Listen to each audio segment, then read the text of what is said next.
Assalamualaikum warahmatullahi wabarakatuh. Alhamdulillahirabbil alamin wa bihi nasta'inu ala umuri dunya waddin. Assalatu wassalamu ala asrofil anbiya'i wal mursalin sayyidina wa maulana Muhammadin wa ala alihi wa sahbihi ajmain, amma ba'du. Yang terhormat dosen pengampu mata kuliah praktek hitobah Bapak Ahmad Juski Fardian Nawafi MPDI, yang saya cintai, teman-teman yang berbahagia.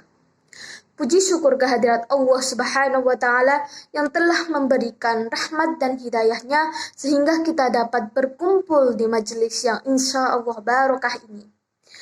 Salawat serta salam tercurah limpahkan kepada junjungan kita Nabi Agung Muhammad SAW yang telah membimbing kita dari jalan kegelapan menuju jalan yang terang benderang, yakni ad-dinul Islam wal iman. Semoga kita mendapatkan syafaatnya di yaumil qiyamah. Amin, amin, ya rabbal alamin. Perkenalkan, saya Nurul Maudi Widyaningrum. Pada kesempatan kali ini, izinkan saya menyampaikan hitobah saya yang berjudul Perempuan adalah makhluk yang mulia yang melahirkan peradaban.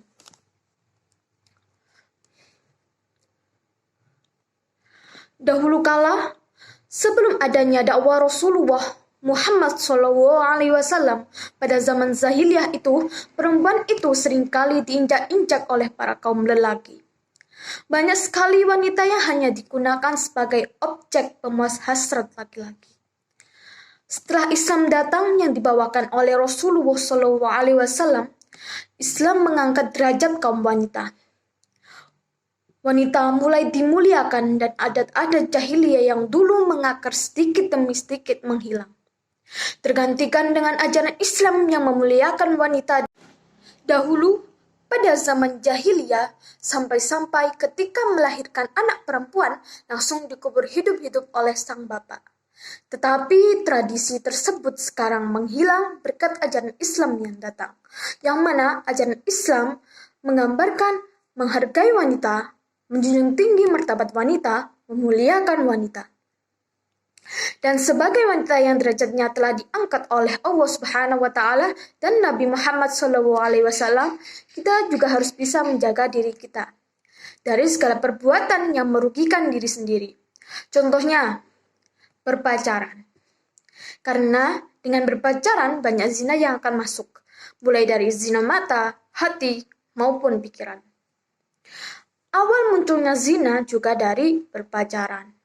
Maka dari itu, sebagai wanita yang melahirkan peradaban kelak, kita harus menjaga diri agar terhindar dari perzinahan.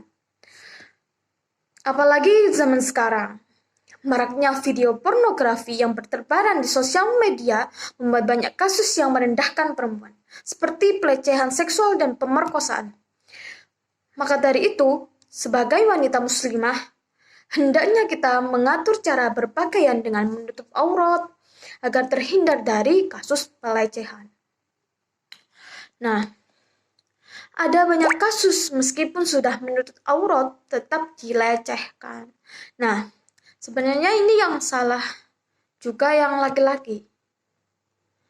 Nah, untuk masalah tersebut yang harus diperiksa kejiwaannya harusnya laki-laki, karena tidak bisa menahan hasrat yang terjadi dalam pelecehannya.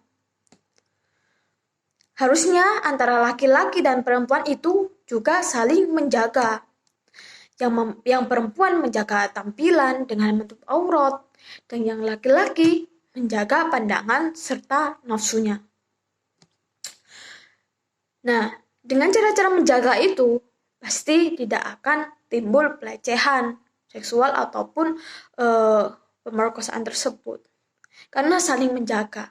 Jika hanya wanita yang menjaga, meskipun tetap menutup aurat, wanita tidak bisa mengontrol pikiran busuk laki-laki yang hasratnya bejat itu. Pasti tidak bisa.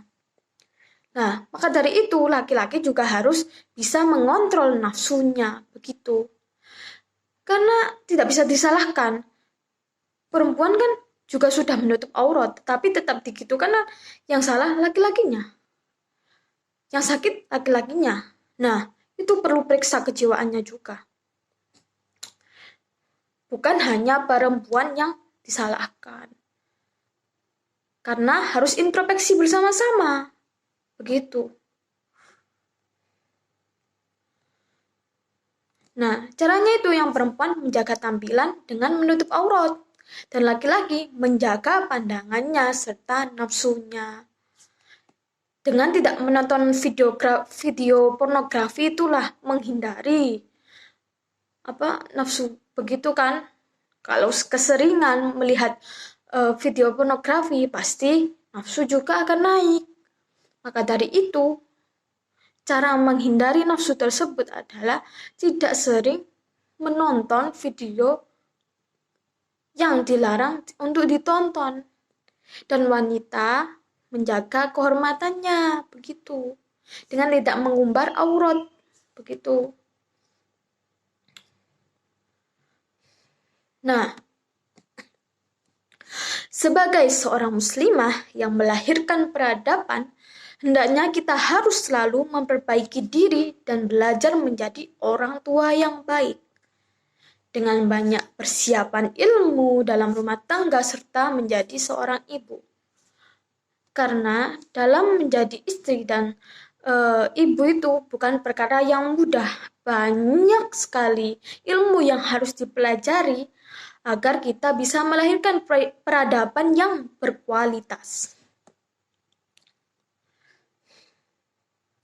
Maka dari itu, penting bagi kita untuk mempelajari ilmu fikih pernikahan, psikologi perempuan, dan ilmu parenting, serta banyak ilmu-ilmu lainnya yang berhubungan dengan rumah tangga ataupun dengan pernikahan dan anak-anak nanti, begitu. Dengan ilmu-ilmu tersebut, kita dapat mempersiapkan menjadi seorang istri dan ibu yang baik bagi keluarga. Ibu yang adil terhadap anak-anaknya. Meskipun ada perbedaan gender, mempunyai anak laki-laki dan perempuan, tapi tetap adil dan tidak menganut budaya patriarki. Gitu. Karena anak yang hebat itu terlahir dari ibu yang hebat pula. Karena perempuan adalah madrasah pertama bagi anak dan perempuan adalah ibu hebat yang melahirkan peradaban. Nah, maka dari itu sebagai seorang muslimah harusnya kita pintar-pintar untuk menjaga diri dan belajar ilmu sebanyak-banyaknya untuk bekal masa depan nanti. Nah, sekian dari saya. Kurang lebihnya saya mohon maaf. Apabila ada salah kata, mohon dimaafkan. Semoga bermanfaat. Wabillahi taufiq wal hidayah, waridho wal inayah. Assalamualaikum warahmatullahi wabarakatuh.